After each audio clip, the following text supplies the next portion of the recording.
Hey guys, welcome to study IQ. ना दुनिया भर में आप अगर देखो तो कोविड-19 के केसेस ऑलमोस्ट 3 करोड़ हो चुके हैं। डेथ को अगर हम देखें तो नंबर ऑलमोस्ट 10 लाख तक पहुंचने वाला है। और इंडिया में सेकंड लार्जेस्ट केसेस हैं ऑफ कोरोना वायरस। यूएसए है नंबर 1 पे और नंबर 3 पे है ब्राज़ील।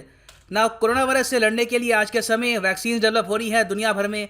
एक है AZD1222, ये यूनिवर्सिटी ऑफ ऑक्सफोर्ड और एस्ट्राजेनेका मिलकर बना रहे हैं। फिर है कोरोना वैक्सीन, ये चाइना डेवलप कर रहा है। फिर रशिया की स्पुतनिक वी भी है। उसके अलावा इंडिया में भी हम डेवलप कर रहे हैं कोवैक्सीन, इंडिया की पहली इंडिजिनस कोविड-19 वैक्सीन। नाउ इवेंचुअली इनमें से जो भी वैक्सीन एक्सेप्ट की जाती है फॉर ग्लोबल यूज़, चाहे वो रशिया की वैक्सीन हो, इंडिया की वैक्सीन या फिर किसी और कंट्री की वैक्सीन, उसकी जो लार्ज मैन्युफैक्चरिंग है वो होने वाली है इंडिया में, प्राइमरली हैदराबाद में, जो है world's vaccine capital.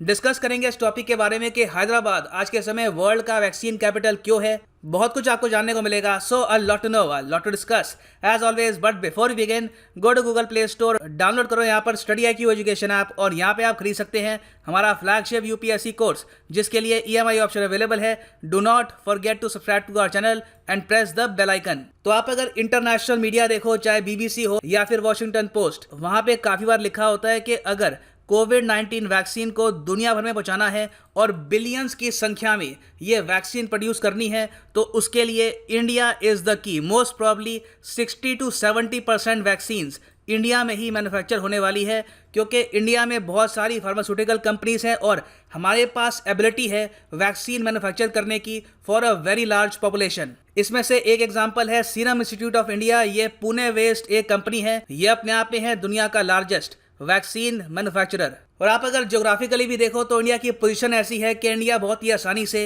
Africa, Asia और इवन गल्फ कंट्रीज, जो लार्ज पॉपुलेशन वाले एरिया हैं, वहाँ पे बहुत ही आसानी से वैक्सीन एक्सपोर्ट कर सकता है। और इंडिया में भी एक शहर है हैदराबाद, मोस्ट प्रॉब्ली वहाँ पर 3/4 ऑफ वैक्सीन्स मैन्युफैक्चर होने वाली है।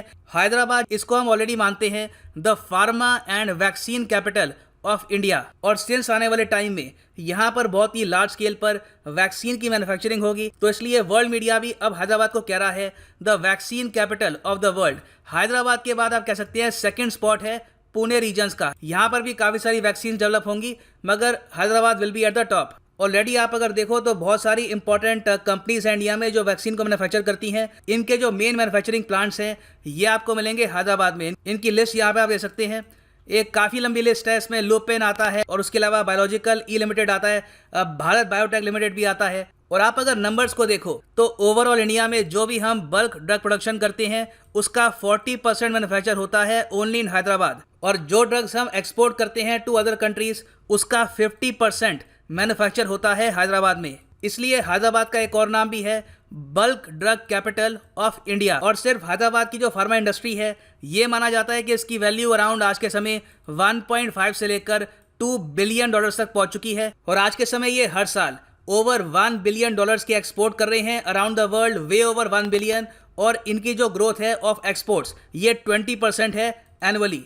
अब क्वेश्चन यहाँ पर ये आता है कि हैदराबाद, जिसकी लोकेशन यहाँ पे आप देखोगे, दिस इज हैदराबाद, आबादी है शहर की रफली 68 लाख। ये शहर वैक्सीन कैपिटल ऑफ वर्ल्ड क्यों बनेगा? और भी शहर है इंडिया में, लखनऊ है, दिल्ली है, मुंबई है, बेंगलुरु, चेन्नई। हैदराबाद में स्पेशल क्या है? देखो, स्पेशल ये है कि तेलंगाना और हैदराबाद, जो ये दो स्टेट्स हैं जो एक टाइम पे एक हुआ करती थी, सिर्फ यहीं पर आप अगर देखो तो 2500 फार्मा कंपनीज के हेडक्वार्टर्स आपको मिलेंगे, including companies like doctor Reddy's, Aurobindo pharma, Novartis, Nicholas pharma, Divi's labs, Natco pharma, Gland pharmaceuticals. और जो API है, मतलब कि एक्टिव फार्मास्यूटिकल इंग्रेडिएंट्स, या कह सकते हैं मेन रॉ मटेरियल है जिसको हम यूज़ करते हैं दवाइयों को मैन्युफैक्चर करने के लिए, इसके भी करीब 200 यूनिट आपको मिलेंगे तेलंगाना में। और ये सब हो पाया है प्राइमरली बिकॉज ऑफ 2 रीजन्स।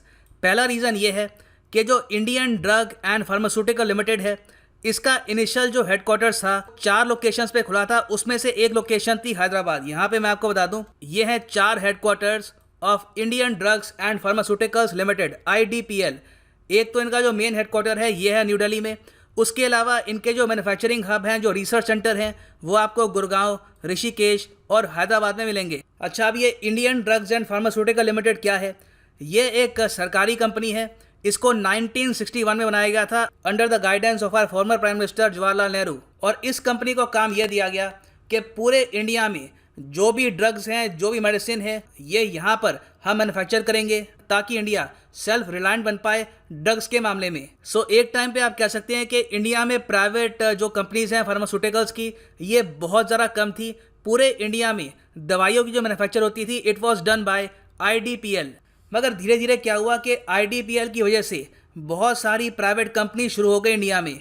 हुआ क्या कि कई लोग जो IDPL से रिटायर हुए, इन्होंने बाद में अपनी खुद की कंपनीज ओपन करी, प्राइमरली इन हैदराबाद, ऋषिकेश या फिर दिल्ली। और ज़्यादातर कंपनीज एक्चुअली ओपन करी गई हैदराबाद में, क्योंकि IDPL का एक बहुत ही बड़ा मैन्युफैक्चरिंग बेस था हैदराबाद में। तो जहाँ पे वो मैन्युफैक्चरिंग करते हैं उनको काफ़ी बार API, रॉ मटेरियल्स, केमिकल्स, ये सब चाहिए थे फॉर ड्रग मैन्युफैक्चरिंग। तो उसके लिए बहुत सारे छोटे उद्योग यहाँ पर खुल गए और उनको इनिशियली बिजनेस मिला फ्रॉम IDPL। धीरे धीरे वो कंपनीज ग्रो करती गई और IDPL का मार्केट शेयर कम हो गया और प्राइवेट कंपनीज इंडियन मार्केट को डोमिनेट करने लग गई। आज के समय में आपको अगर बताऊं तो IDPL की हालत काफ़ी ख़राब है। फाइनेंशियली ये कंपनी काफ़ी हद तक स्ट्रगल कर रही है।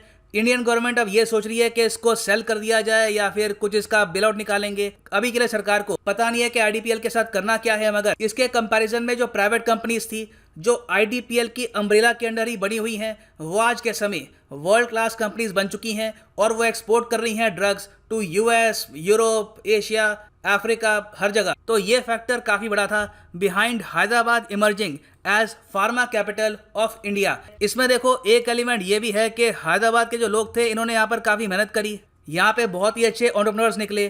तो ये भी एक काफ़ी बड़ा फैक्टर था behind making Hyderabad the capital of drug manufacturing in India. फिर बाद में अगर हम देखें, जब से तेलंगाना बना है, तेलंगाना की सरकार ने यह समझ लिया है कि हैदराबाद उनके लिए एक बहुत ही इंपॉर्टेंट इकोनॉमिक सेंटर बन सकता है। अगर ये फार्मास्यूटिकल इंडस्ट्री को और प्रमोट करते हैं तो उसके लिए तेलंगाना की सरकार ने ऑलरेडी फार्मा कंपनीज पर टैक्सेस इतने बढ़ाए नहीं हैं, उनके लिए वेरियस स्कीम्स निकाली है।